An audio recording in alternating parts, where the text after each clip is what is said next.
What's going on, everyone? I'm just a typical, average American here today to react to a discussion that I found on Facebook where somebody asked, what does Canada have that the US does not have? And a whole bunch of Canadians responded to this question. This discussion has like 137,000 replies. So this turned into a really big discussion on Facebook.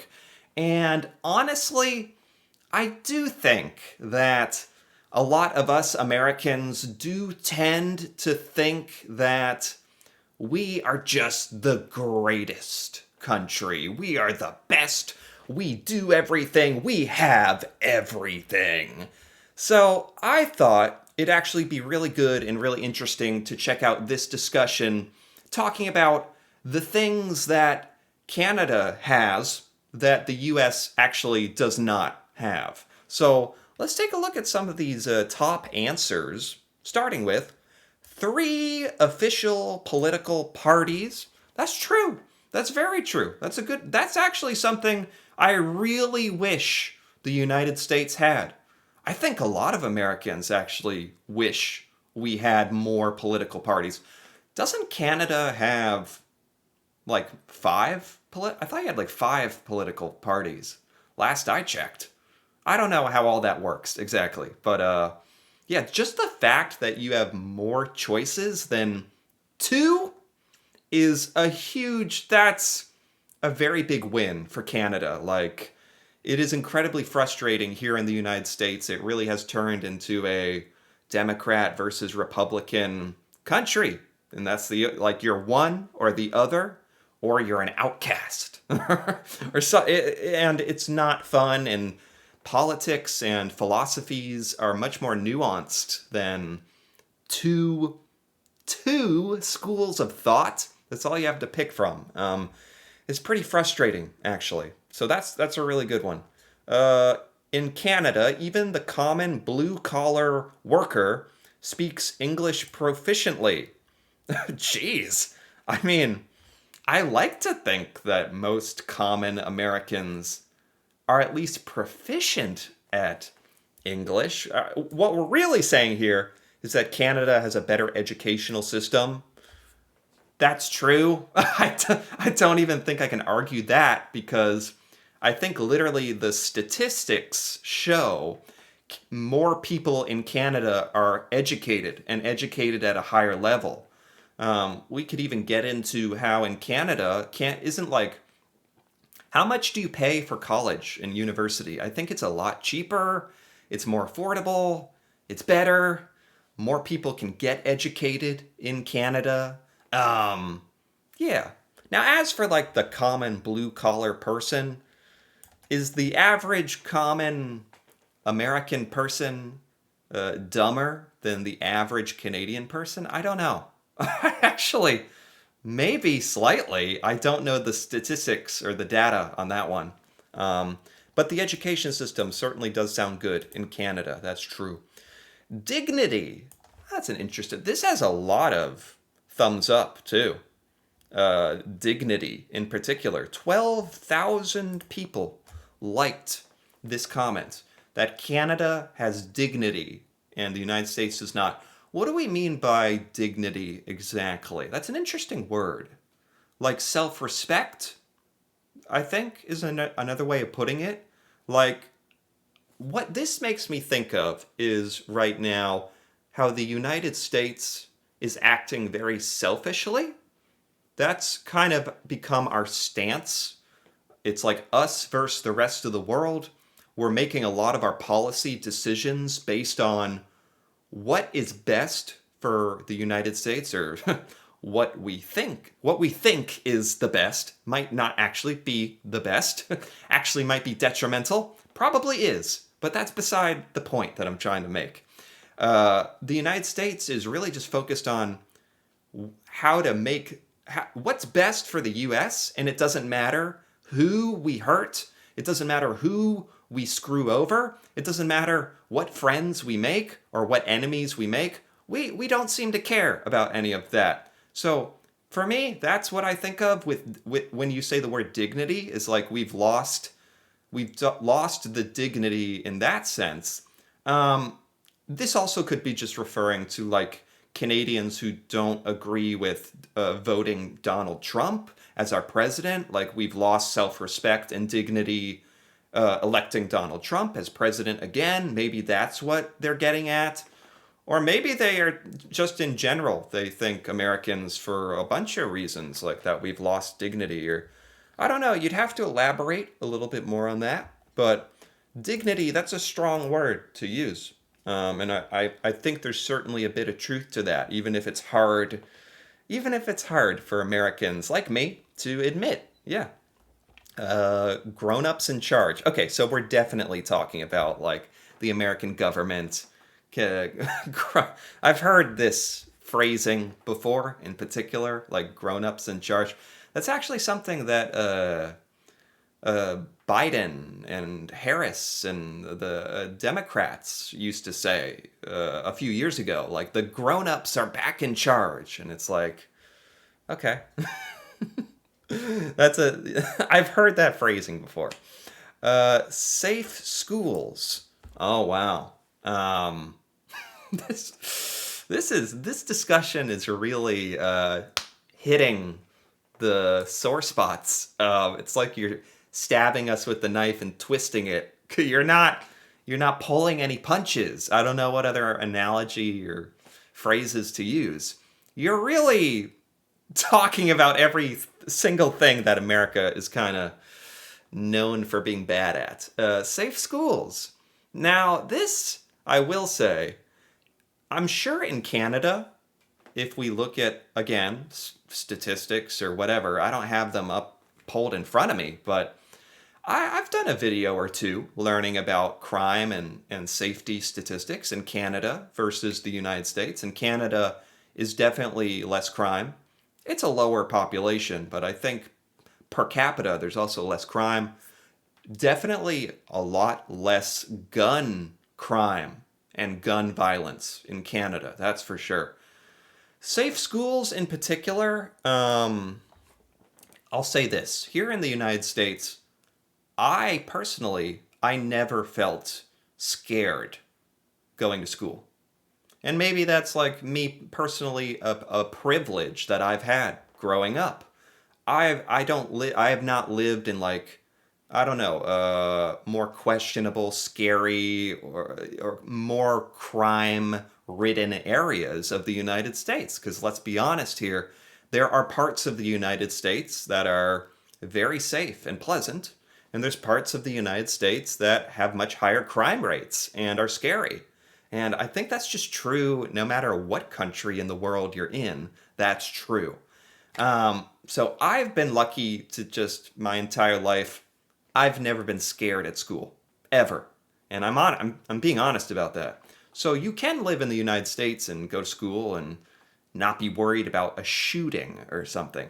Now, that being said, not all Americans are as lucky as me. A lot of Americans live in the reality of there's been a shooting at their school, or they live in fear that there's going to be violence or shooting at their school. And America, compared to a lot of countries around the world, we do tend to have a lot of shootings. I think last time I looked this up, I think there's a school shooting in America every week or every other week statistically. I think that's correct, which is horrible. I mean, it's just embarrassing. It's a big problem because the United States is a big place.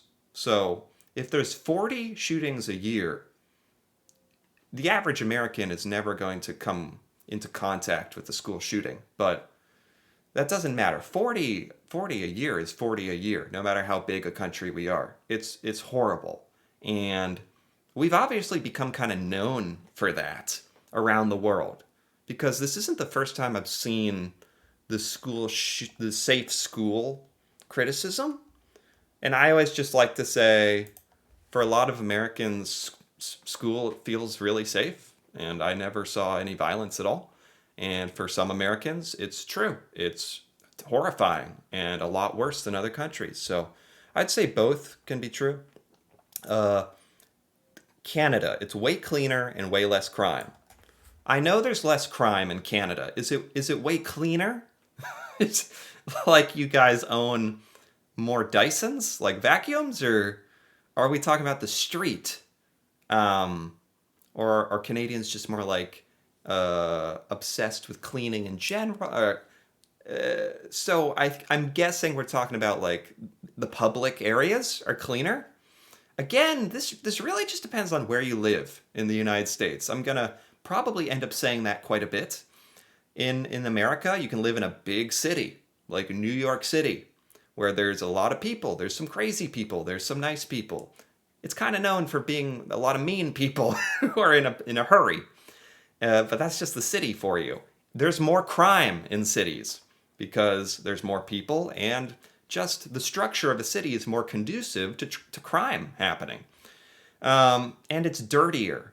There's more waste and garbage and stuff in cities in the United States. And if you're in like a smaller town or something where people know each other and like you're more likely to get caught, you're not gonna break the law or uh, throw garbage on the ground as often. It's kind of as simple as that. But in general, I'm getting into like maybe too much semantics here, trying to like defend the United States or something. Maybe that's my compulsion as an American, but in general, Canada's probably cleaner and has less crime. I would be willing to believe that. National health. Ooh, this should have more. This should have more thumbs up.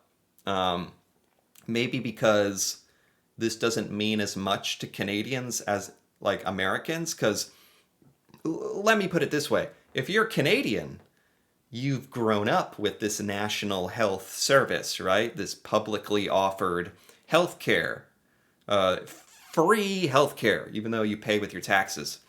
Whereas here in America, that is such a foreign concept. It's not just a foreign concept, it is so far and away from the reality of living in the United States. National healthcare is such a strange thing in the United States, and I don't know why it's not talked about more.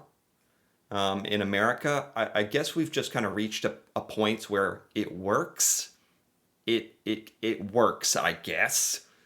Not well, not even good, but it works. Like you can survive if you have healthcare insurance, usually through your job. Um, but I don't know. I could go so far into the healthcare thing, which I've kind of talked about before, but that's it. This should be higher up on the list for me. National health care coverage, like free or taxpayer funded healthcare. That is a huge thing Canada has that America does not have. That is a huge one. A sane leader. There's kind of there. I'm not shocked. This is Facebook and the internet, and there's probably going to be a lot of comments. There's already a lot about how Canada has a sane leader and the United States does not. I will say on that, now that I've seen a couple of videos and stuff of Mark Carney, you know, not even talking about his politics or his policy decisions, just him as a person, it just seems like it would be nice to have somebody like that as the leader of your country. Whether you agree with him or not, whether you like him or not, like, it's been a while. It's been a while for the United States since we've had just sort of a normal, coherent, normal person. Like, even Biden was getting a bit strange. Trump is obviously off the charts strange and at times crazy. Maybe more crazy than not these days. But the last person we had that was just like kind of a, oh man, it's nice that we have just a eloquent, well-to-do, well-spoken representative. It was like Obama or somebody, where we were all like, that's cool that we just have like a really highly educated, well-spoken person, normal human. So when you say a sane leader, I think that makes me and a lot of Americans think about that very deeply. A sane prime minister and common sense, free healthcare, maternity leave, brain. Hey, I have a brain. I'm told, but it's funny trying to like dissect some of these comments because they could be talking about so many different things when they say a brain. Canada has a brain, but the U.S. doesn't have a brain. That could be referencing so many things.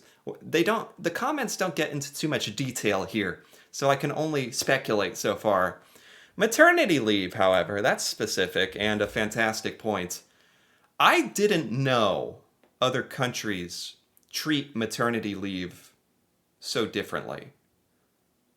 Here in the United States, I've I've begun to learn we do a lot of things very strange that I thought was normal. I thought needing healthcare insurance and getting a bill for visiting the emergency room was normal. I thought paying 70,000 to $70,000 and going into debt, taking out a loan for education was normal. I thought 3 months, 2 months, 3 months of maternity leave was normal. It's just normal here in America, and there's a lot of different countries like Canada that do things very differently, and it's opened my eyes quite a bit. Intelligent leadership, integrity. That's an interesting word. We heard dignity earlier. Integrity would mean like holding true to your promises, I guess.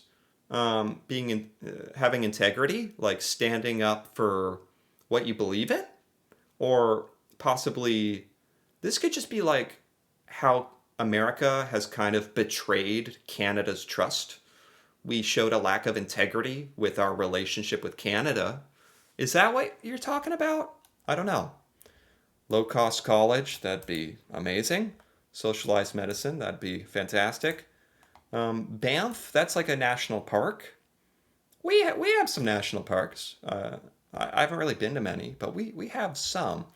But I've seen some pictures of Banff, and it's insane. In a good way. Good folks. I think America has some good folks. We do. America is a very, very, very big country. So I think we just get the extreme of everything. We're so big, and we're such a strange culture. We have some of the nicest, friendliest people in the world, I think. And we have some of the meanest, nastiest, dumbest people in the world. We just have everything. And I don't know, that's something I kind of like about the United States in a weird way. And at times it's also very bad. But that's just life, I suppose. Macintosh toffee? Like candy? Saddle Dome. I don't know what that is. The Forks, is that a band? Saskatoon is a place. Moose Jaw might be a place. Regina is a place. The Jets. The Jets. Isn't that a football team? Great small town hockey. I don't know what that's something about growing up in Canada I wouldn't know anything about, like small town hockey. That sounds very like somehow nostalgic, even though I never experienced it. A sane leader. There's a sane leader or sanity came up like 10 times. So that's obviously a big one for Canadians. This was very interesting. There's still like 100,000 more comments I can't go through, but those are some of the top rated ones, and this was really interesting. I think it's good for Americans to see stuff like this and to realize America doesn't have everything. Not even close. And so, yeah, hearing what Canadians have to say about that in particular, it was really eye-opening and good. So I enjoyed this. Anyway, if you enjoyed this as well, feel free to give this video a like or leave a comment with your thoughts on what does Canada have that the US does not have. That'd be cool to hear about. And if you're interested in more videos like this, me reacting to Canada and learning about Canadian culture, feel free to subscribe for more. And until then, thanks for watching, and see you next time.